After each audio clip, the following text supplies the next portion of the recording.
Hey, what's up everyone? This is Anthony from Anthony's Customs, and for this review we're looking at the Transformers Generations IDW Megatron. This is a deluxe figure. He is the stealth bomber version of Megatron.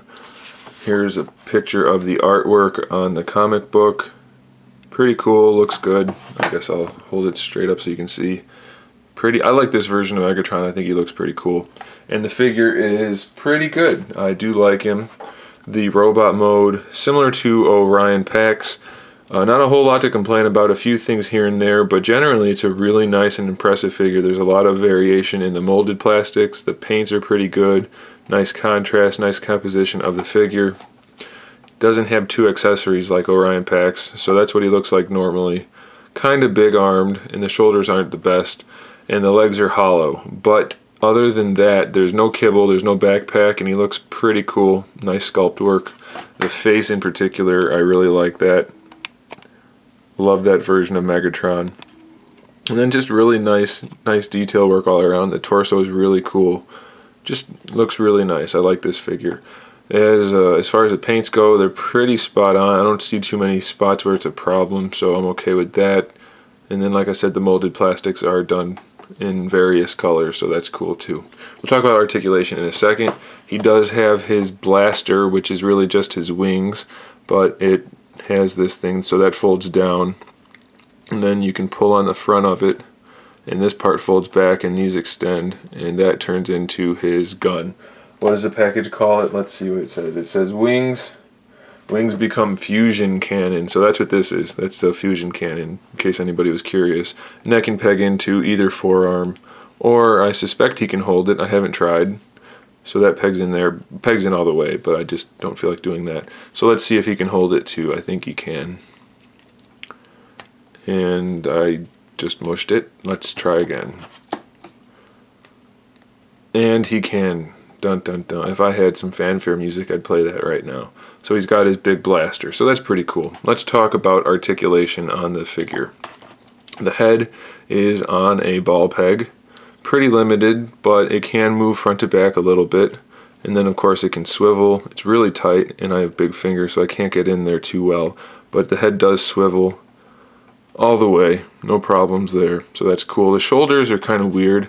This piece is on a hinge or a pivot, and then it's just a ball socket. So I mean, technically you have the range of motion to do anything you want to, and then there's a bicep swivel right here.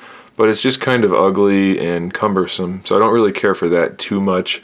I'm sure it's like that due to the transformation, due to what it needs for the transformation, but it's not ideal for the shoulder. I don't care for it too much. Then of course he has an elbow pivot. Single jointed elbow, but you get 90 degrees, so that's okay. And then the wrist doesn't do anything. He has molded fingers, no articulation. Same on both sides. No waist twist on this guy, unfortunately. Standard Transformer hips, which means it's just a ball peg with a socket, but really good range of motion, no complaints there. And the thigh swivel is down here by the knee, so that's okay. It's hidden pretty well by these big knee pads.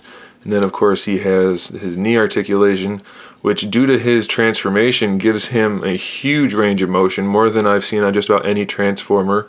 You can actually tuck the thigh into his hollow shins, or hollow calves, and it gives him great range of motion. So that's pretty cool. You can put him in some nice poses like that. And then his feet are fairly well articulated. It hinges all the way around, so that's pretty good. There's no ankle rocker though, so he's a little bit behind Orion Pax in that department. The heel does move, but you wouldn't want to do that. So all he really has is just the pivot. Has a good range of motion, but it's not going to be as good as Orion Pax. But still pretty good, and since he has the cone-shaped feet, you can put his foot to the side like that, and it still doesn't look too bad without the ankle rocker. So I'm okay with it. So really my only complaints for this guy's robot mode are the shoulders and the hollow shins or calves.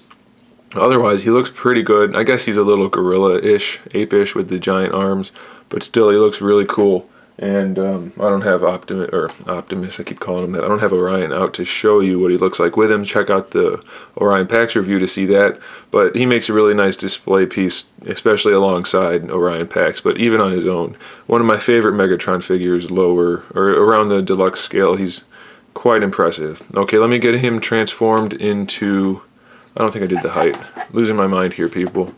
Alright, so he stands about 5¼ inches tall to the top of his head, or this piece, whatever. It's about the same height. So 5¼ inches tall. A little smaller than I'd like, but still pretty good and very impressive. So for robot mode, going to give him a 9 out of 10.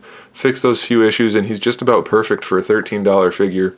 Can't beat it. Okay, now let me get him transformed, and we'll talk about that. Alrighty, so I have Megatron transformed into his bomber, his stealth bomber vehicle mode. And it's pretty good. As far as Transformers go, when they're airplanes, they typically don't look that great from the bottom. His isn't too bad. I mean, obviously it doesn't look like an airplane at all, but there's no real kibble hanging down. So it's okay, it's not too bad. Especially for a deluxe figure, you usually expect to get a little bit more kibble than this. And it looks pretty good. It's definitely a lot more bland and not nearly as good as the robot mode, but it is better than Orion Pax's vehicle mode.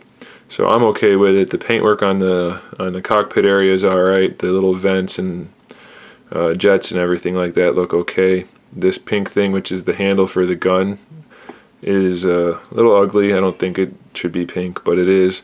And like I said, the blaster is just the wings, which I don't ever really care for it when Transformers have body parts, so to speak, that pop off and get reused as something. I mean, it's not necessarily that bad in this case, but I don't prefer it. So that's how it turns into the blaster. They just snap together. I would rather the accessories be accessories and the body parts be body parts. But, you know, it's not that huge of a deal, so I'm okay with it. And it's alright. Like I said in the Orion Pax review, there's really no reason to buy Transformers if you're going to leave them in vehicle mode. So I'll give the vehicle mode like a 7 out of 10. It's not bad, but it definitely could be better. The transformation, just like Orion Pax, the instructions aren't that great, and it's a little iffy in some places, but it's not too bad. His is a little more fluid than Orion's was, so I'm okay with it. And like I said, it's not too bad of a figure, but definitely buy it just for the robot mode. It's really good. Vehicle mode's just so-so. Alright guys, thanks for watching. Stay tuned for more figure reviews, custom figures, and other good stuff. And in the meantime, keep collecting.